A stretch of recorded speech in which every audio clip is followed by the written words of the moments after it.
Thankfully, former Trump is not seriously injured. I spoke with him last night. I'm grateful. He's doing well, and Jill and I keep him and his family in our prayers. We also extend our deepest condolences to the family of the victims who was killed.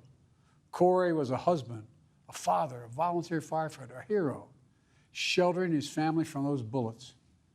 We should all hold his family and all those injured in our prayers. Earlier today, I spoke about an ongoing investigation. We do not know the motive of the shooter yet. We don't know his opinions or affiliations. We don't know whether he had help or support or if he communicated with anyone else. Law enforcement professionals, as I speak, are investigating those questions. Tonight, I want to speak to what we do know. A former president was shot, an American citizen killed, while simply exercising his freedom to support the candidate of his choosing. We cannot, we must not go down this road in America. We've traveled it before throughout our history. Violence has never been the answer, whether it's with members of Congress of both parties being targeted and shot, or a violent mob attacking the Capitol on January 6th, or a brutal attack on the spouse of former Speaker of the House, Nancy Pelosi, or information and intimidation on election officials, or the kidnapping plot against the sitting governor, or an attempted assassination on Donald Trump. There is no place in America for this kind of violence, or for any violence ever. Period. No exceptions. We can't allow this violence to be normalized. You know, the political record in this country has gotten very heated. It's time to cool it down. We all have a responsibility to do that. Yes, we have deeply felt strong disagreements. The stakes in this election are enormously high. I've said it many times that the choice in this election we make in this election is going to shape the future of America and the world for decades to come. I believe that with all my soul. I know that millions of my fellow Americans believe it as well. And some have a different view as to the direction our country should take. Disagreement is inevitable in American democracy. It's part of human nature. But politics must never be a literal battlefield, and God forbid, a killing field. I believe politics ought to be an arena for peaceful debate, to pursue justice, to make decisions guided by the Declaration of Independence and our Constitution. We stand for an America, not of extremism and fury, but of decency and grace. All of us now face a time of testing as the election approaches. And the higher the stakes, the more fervent the passions become.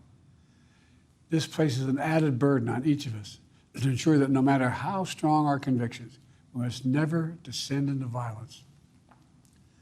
The Republican convention will start tomorrow. I have no doubt they'll criticize my record and offer their own vision for this country. I'll be traveling this week making the case for our record and the vision, my vision of the country, our vision. I'll continue to speak out strongly for our democracy, stand up for our Constitution and the rule of law, to call for action at the ballot box, no violence on our streets. That's how democracy should work. We debate and disagree. We compare and contrast the character of the candidates, the records, the issues, the agenda, the vision for America. But in America, we resolve our differences at the battle box. You know, that's how we do it, at the battle box, not with bullets.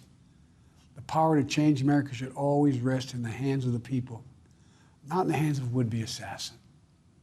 You know, the path forward through competing visions of the campaign should always be resolved peacefully, not through acts of violence. You know, we're blessed to live in the greatest country on earth, and I believe that with every soul, every power of my being.